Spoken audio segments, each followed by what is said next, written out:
Pemirsa, kecanduan gadget atau gawai pada periode emas perkembangan anak juga menjadi persoalan serius.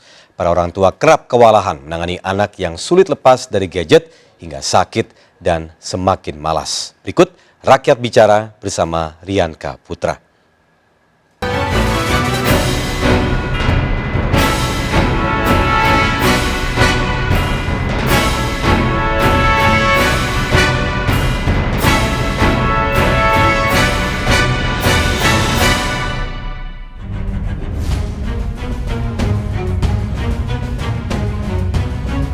Permasalahan anak-anak di Indonesia makin hari makin pelik, tak hanya soal gizi buruk. Namun di zaman teknologi canggih seperti ini, kecanduan gadget atau gawai juga menjadi persoalan serius bagi para anak-anak. Saya menemui Viko, bocah yang mengalami gejala kecanduan gadget hingga matanya rusak. Bola mata Viko iritasi dengan bercak merah yang semakin parah saat menatap layar diiringi rasa sakit. Perubahan juga terjadi pada kognitif bocah 9 tahun ini yang semakin malas hingga sulit berkomunikasi. Sudah pernah diperiksa ke dokter atau ke puskesmas? Sudah, malah saya diomel-omelin. Ini ibu sih kasih gadget, ini radiasi jadi matanya kering ini, katanya gitu. Kelihatannya memang matanya Viko itu selalu merah seperti itu? Iya merah, apalagi kalau cuaca panas itu ya, tambah merah banget gitu. Lagi main gadget itu bisa berapa lama, Bu? Ya bisa 3 jam, 4 jam lah. Kalau saya sibuk dia kan, langsung diambil HP-nya. Kadang bangun tidur bukan apa, langsung HP dicariin. Bukan sarapan, mandi apa gimana, HP. Viko usianya 9 tahun ya, Viko ya? Main gadget terus sejak kapan, Bu? Dari umur 4 tahunan kali ya. 4 tahunan?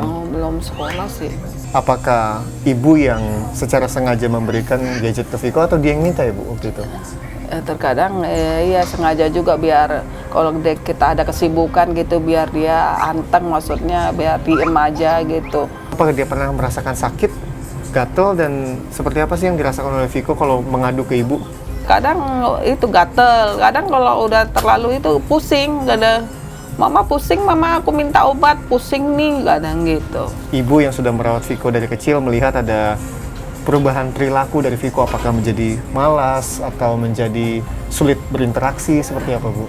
Ya malas juga, nggak mau fokus gitu. Kalau disuruh makan, nggak mau Jadi maunya game aja. Kadang kalau seperti kita mau makan, nih sekalian nih kita kasih HP juga kadang biar dia diem gitu, mau makan, kadang gitu juga dipancing.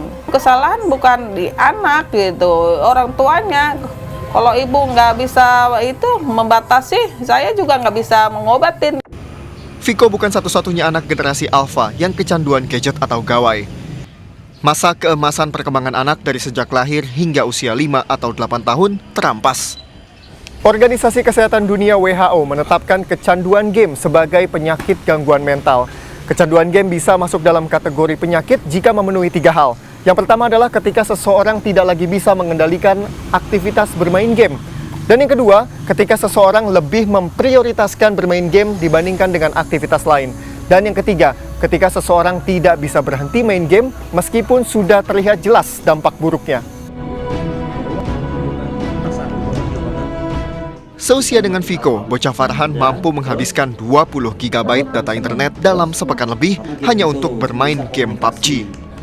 Sang ibu terpaksa membawa Farhan menjalani terapi anak kecanduan game. Susah nggak sih merawat anak usia 9 tahun di zaman sekarang? Susah, lumayan susah. Apalagi sekarang udah ada HP, terus ada game online. Nah udah disuruh mandi aja susah. Dari bangun tidur, melek sampai sore bisa kuat main HP. Bisa 4 jam kuat, nggak mau makan. Mandi aja susah. 2 bulan naik di kelas 4 tuh udah main.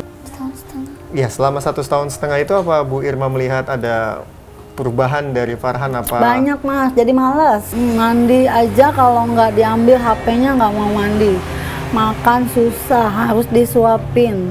Susah fokus. Belajar aja turunnya banyak banget.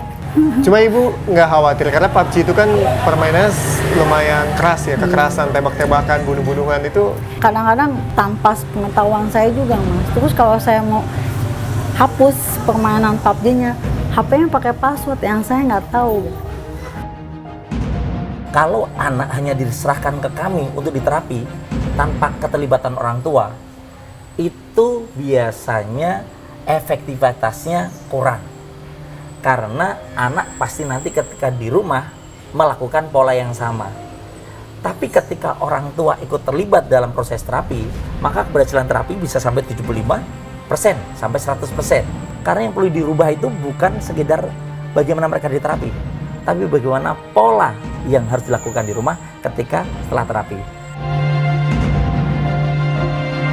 Kebiasaan anak bermain gadget atau gawai yang tak kenal waktu dan tak kenal tempat seperti ini juga bisa membahayakan keselamatan. Anak butuh pengalihan dari layar gadget agar tidak kecanduan. Cara terbaik adalah dengan bermain di ruang terbuka. Ya, kena. Gantian ya, jaga ya.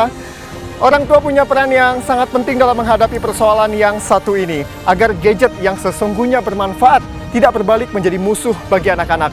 Saya Rian Kaputra, demikian Rakyat Bicara pekan ini. Lagi yuk, ayo lagi yuk.